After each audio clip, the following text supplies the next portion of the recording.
It is the Matt Mosley Show, and it's time for our bi-weekly visit with Scott Drew. Scott, big win the other night. Before we react to the win over Arizona State the other afternoon, Saturday afternoon, you know, you and I are similar age, similar vintage.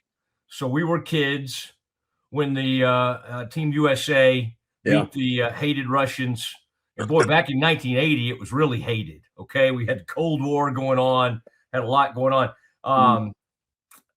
So we kind of remember the Lake Placid. We have some memory of that, and that was amazing at the time. And of course, those were college players, and kind of yesterday was a little different because you got NHL players, but still, Scott, isn't it kind of cool when, with all the divisive stuff we have in our country, and we're always mad at each other on Facebook or other places, when kind of the whole country can come together and be excited about something? Did you get to take a little bit of it in, or I'm sure you were very excited to see that golden goal? Well, the first thing I think of, do you believe in miracles? So I love that line. I love the movie Miracle.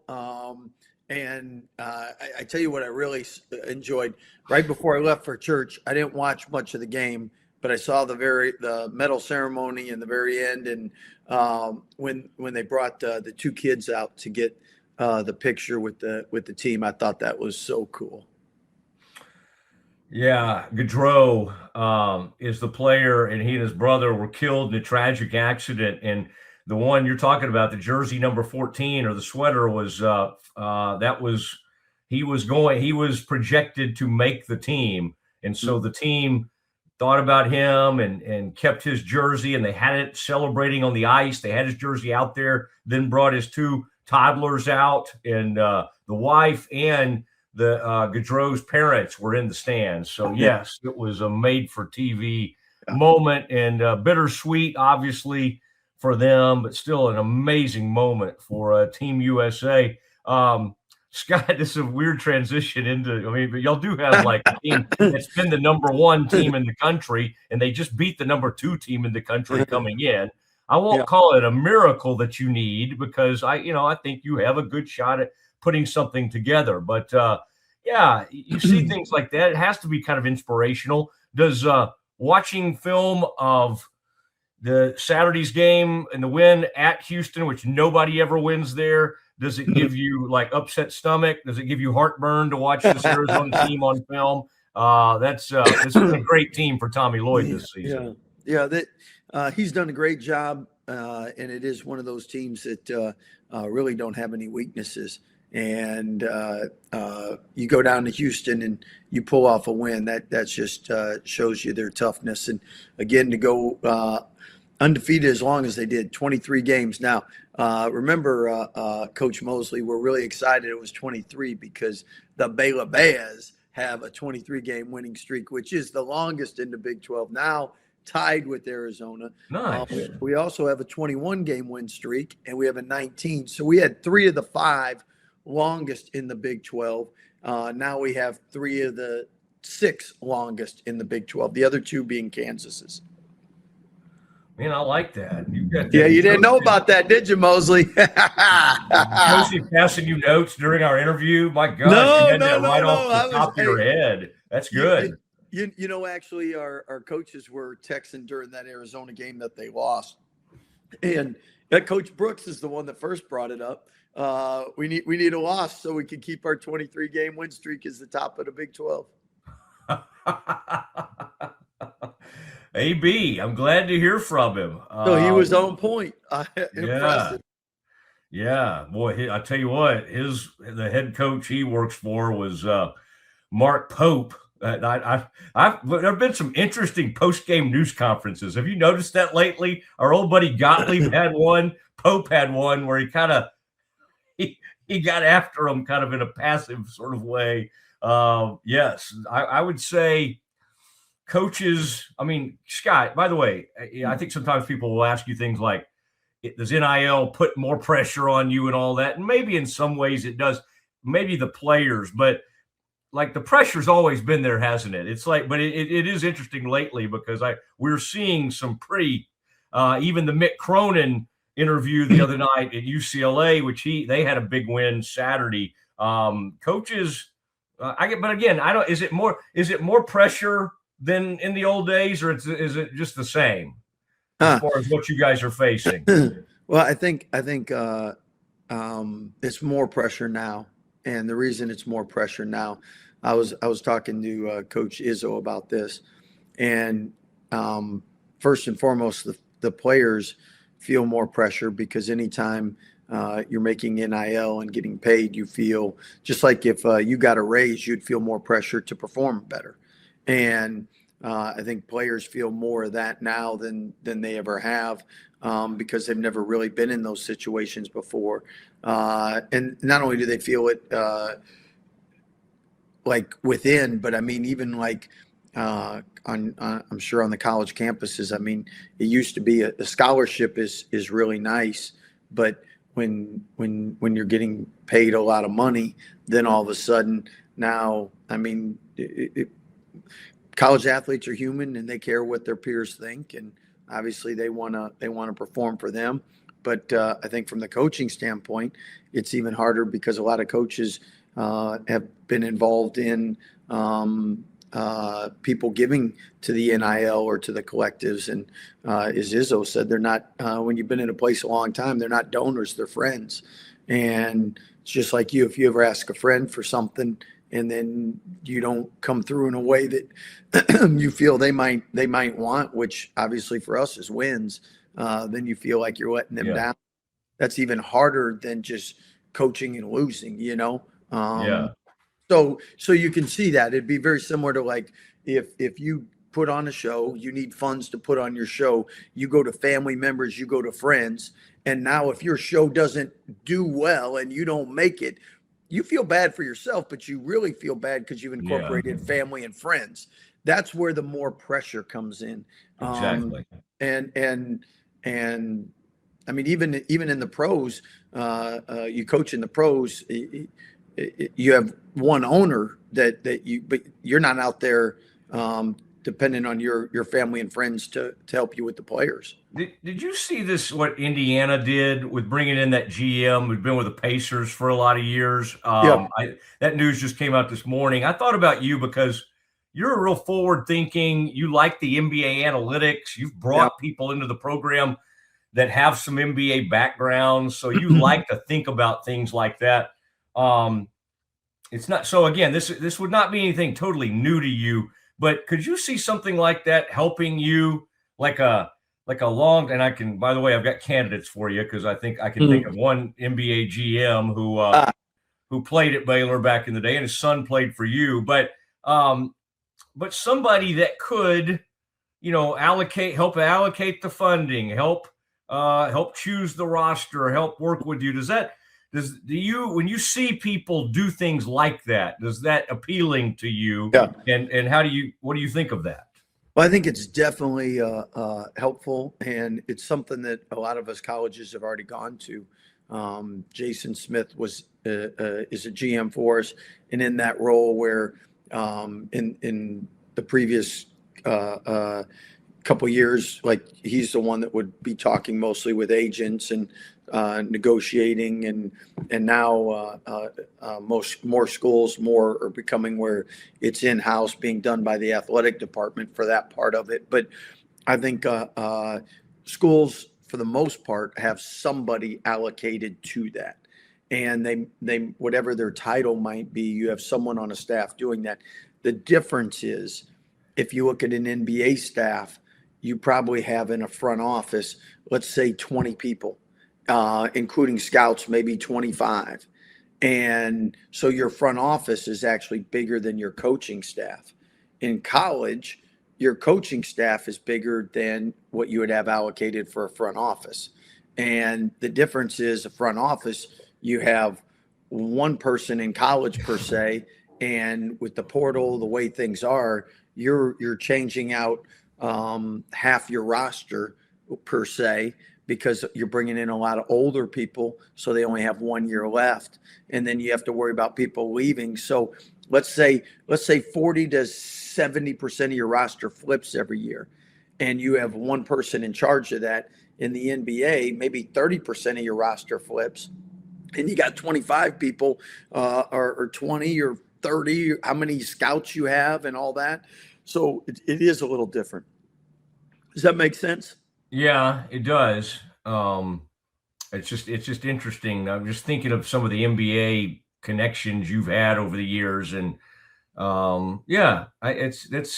it's interesting to see what they're doing, and I can't help but think, okay, that sounds like something Scott might enjoy. So now going back to your numbers though, like the analytics part, I mean, we've used that since 2014. Yeah. So we look at there's a lot of different analytical sites and places you can get stats, figures, and things like that. I'm just saying in college right now, until front offices become bigger than coaching staffs, it's different.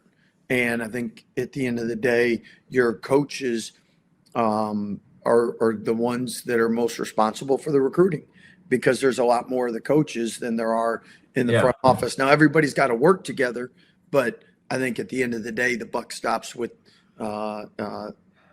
what's nice about the NBA though is you got a cap, you got a luxury tax, so you have some fairness and balance.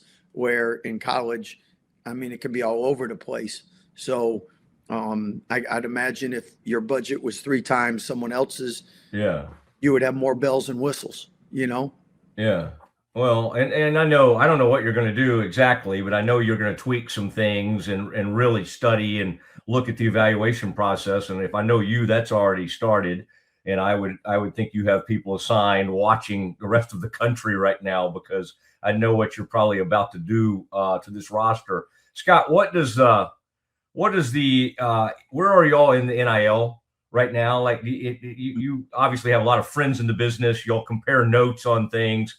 You might not always get the honest answer from some folks on this answer, but like, we know it's not BYU probably, and it's probably not Texas Tech, but you know, you have had a lot of support and you've had donors that want to get involved and help you out and all that kind of stuff. Is Baylor middle of the pack in the Big 12 right now, would you say, from what you know, when it comes to NIL money? I think without avoiding your question completely, I would think with more information becoming available, I think people have a better idea where they need to be to make sure that they're in a competitive situation.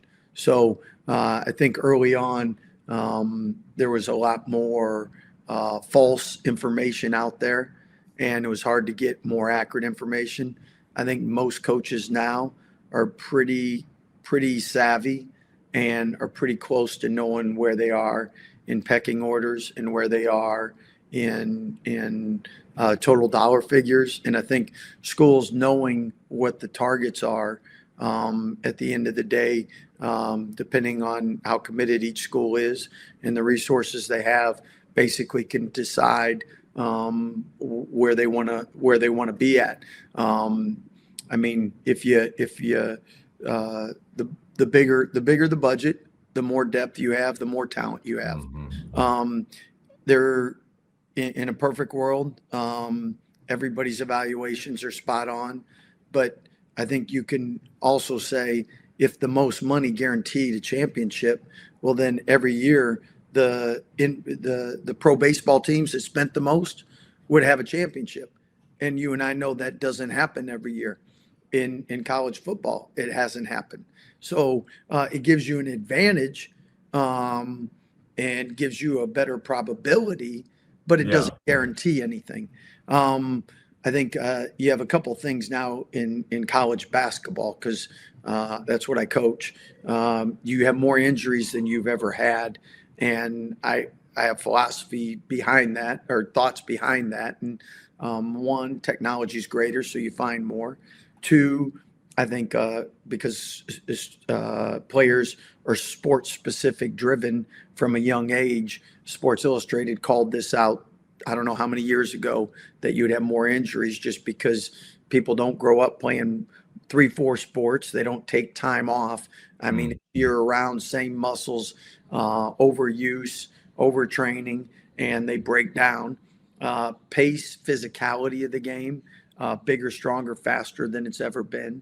So you just have, I mean, at all levels, I think you have more, and that more injuries, which means the more depth you have, the more you can survive those. Now, some are self-inflicted wounds, meaning some people can get injured not on the court. It could be something off the court, car wreck, whatever. But at the end of the day, that does usually attribute to more depth and more talent. So, like your daughter, at the end of the day, if she could go to Baylor or she could go to any other school and money's equal, she's coming to Baylor because I know you and I know your family. But if it's X times, hey, 500,000 more, you can go to somewhere else. I don't know what you'd do or what you would do, $1 million more. I don't know what you would do or she would do.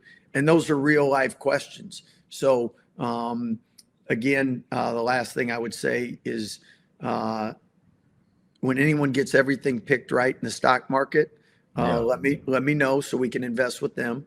And when every team that actually spends the most wins it all every year, then that's definitely the answer. So I'm speaking in circles here because it definitely helps.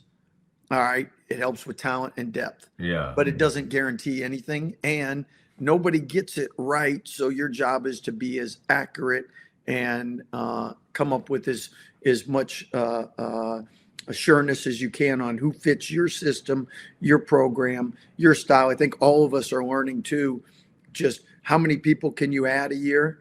Can you flip a whole roster? Like what are those sweet spots? Because this game has really changed a lot in the last couple of years.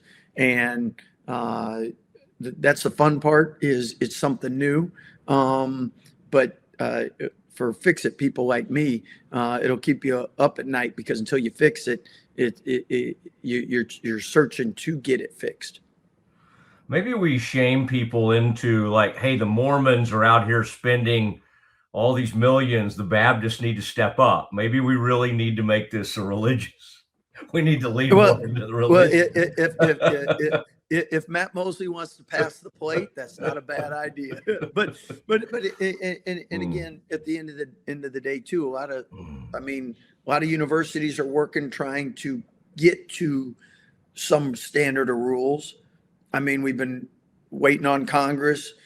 Some people have talked about collective bargaining, but I mean, I know at some point everyone says this is not sustainable. So a lot of schools have been spending a lot of time trying to, what can be rules that can pass in the court, that can be good for everybody to agree with, so that we can enforce them. So, I mean, it's just, you're going through a lot of turbulence right now. Again, I think all of us, at least I feel, I know much more now than I did the last 2 years. So hopefully going forward will be better. Well, I mean, you still love it. And some of these coaches that have just had enough and are stepping away, I can just, you're going to keep rolling. And I like that, because that, your buddy at Virginia, and I know he had his reasons and all, but I mean, some people are just getting fed up and just like, I'm sorry, I'm done with this. This is not what I signed up for. And quite honestly, it's not what a lot of you guys signed up for, but it's the system you have. Let me ask you about that game the other day. Cam Carr goes baseline, and in a tough season, I mean, to me, there are some iconic moments, right, at Baylor. And VJ did some crazy stuff. And Terry Black back in the day, he has that famous one where he's jumping over Heinrich, I think, the old Kansas guard. I mean, there have been some great dunks, but for the ferocity and just the best ones are ones that just kind of, the gym's sitting there. I mean, it's a close game, right? And then something just happens that just, it's almost like there's a moment of quiet, because there's a collected almost shock.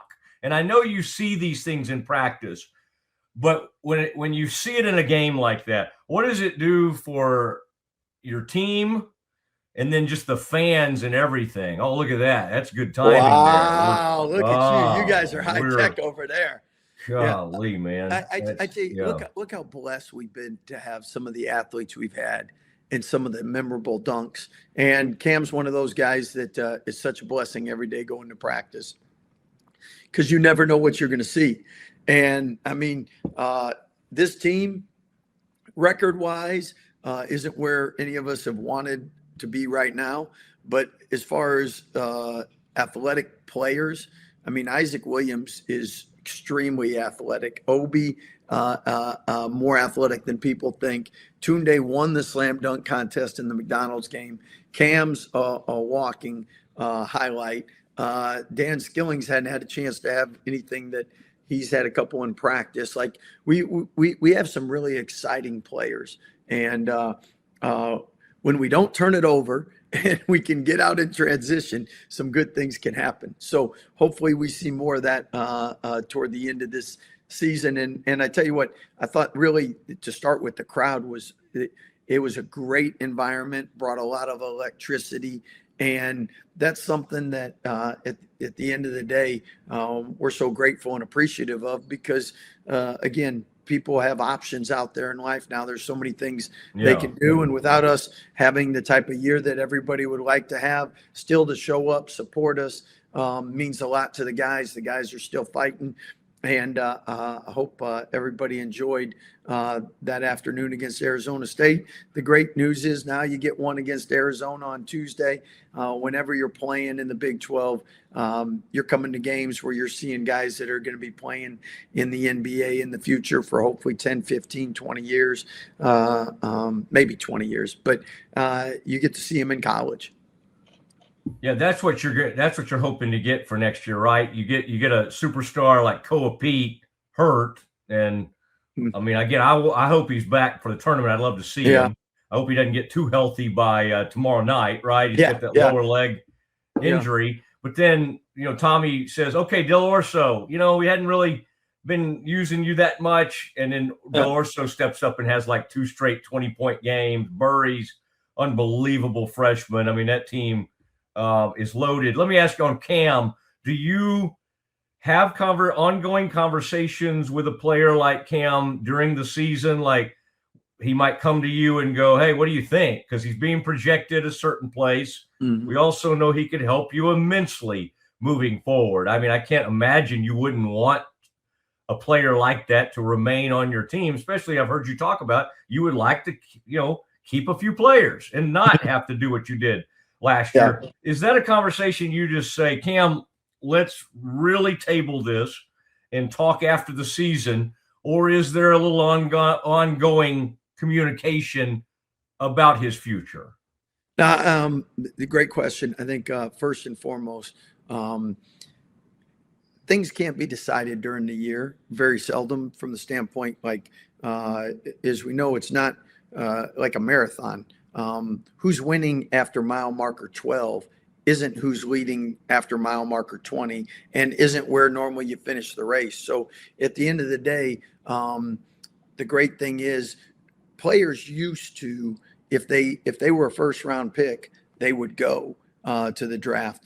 Even if they were a high second, maybe they would go. Nowadays, players can be a lot more selective, as we've seen, and say, hey, if I'm a top 20 pick or if I'm a lottery pick, I'll go, but I'm not going to risk trying to go at the end of the first round. And then if I slide to the second round, now I get non-guaranteed money. And so they have a viable option to come back to college. Hence why you have college basketball is the second best league in the world right now.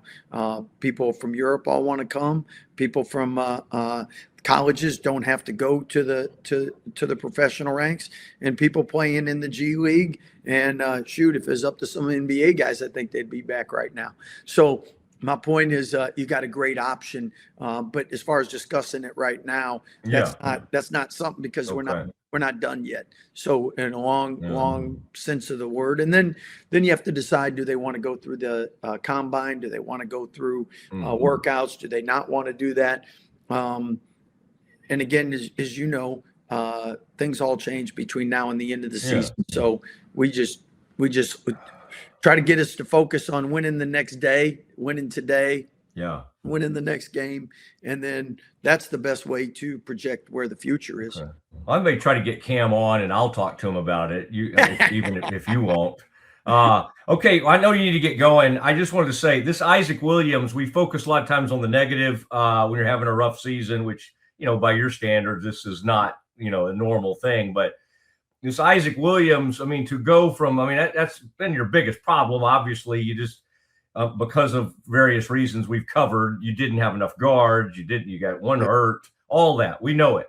But to see a kid go from kind of like, well, maybe we can play Isaac 8 to 10 minutes a game to your starting point guard who's extremely hard to stop, who can finish at the rim, has gotten better with his three-point shot. That's got to be rewarding because that gets you back into the developmental game. Now, you don't want to develop him for somebody else, right?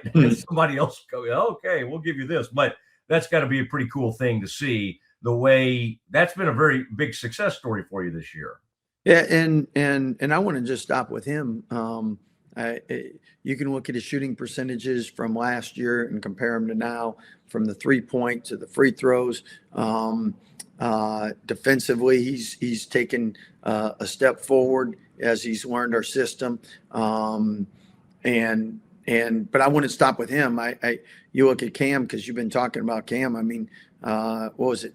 2 games into the year, 3 games into the year, he already scored more than he did his first 2 years of college. So, I mean, he's been a great surprise this year for a lot of people, other than we knew because we recruited him out of high school. We knew the potential, but obviously the first 2 years in college, people didn't get a chance to see it. So, and then our very own Caden Powell. I mean, look how far he's come from Midway High School to Wyoming to Rice to competing in the Big 12. And he's done a great job in laying it out every night, laying it out on the line. He's first to the floor on a loose ball. So, I mean, we can go up and down. Everyone's had moments. At the end of the day, I think what's fair to say is, depending when you were born, there's some freshmen in our college that have never seen us have a losing season since birth, and we want to keep it that way. So we want to finish strong. We want to find a way to put ourselves in position to have some moments that everybody wants to talk about for this season and go out on a high note. And then after that, I think case precedent says for the last 19 years, 18 years, we've been better most of those years. So we'll find a way to make sure that we're not in this position again next year. And I think, again, just the awareness of everything will definitely help not only our staff and university, just as we navigate the NLI space and the portal moving forward. All right. And my headline on what you were talking about earlier with Cam is Rick Barnes couldn't unlock the kid, but Scott Drew could. That's what I'll go with. Scott will not participate in any of that because he is buddies with Rick Barnes. Scott, thank you. Always appreciate it. And hey, that's the great thing about the Big 12. It's the bad thing and the great thing is you can have a completely season-changing win that could really change some of the narrative. And not every conference gets that. So You have that tomorrow night. And yeah, that's it's a good luck to you. And I mean, I think it should be a great crowd and all of that. And who cares why they come out? Hopefully they come out to support the Bears. But if they come out and they want to see a number 2 team in the country or whatever, that's fine too, as long as they're in the building. Well, I'm hoping they're number 1 after today's rankings. I don't know if they've come out yet. We should have had that, but yes. I didn't know if you would have that graphic or not, Mr. Mosley. Yeah, I had one for you earlier, but yeah, I figured since I thought Duke probably since they beat Michigan might jump up there. But anyway, we'll get that for you in post-production. Thank you, Scott. Hey, you have a blessed day. Thank you, guys. See you Tuesday. Okay.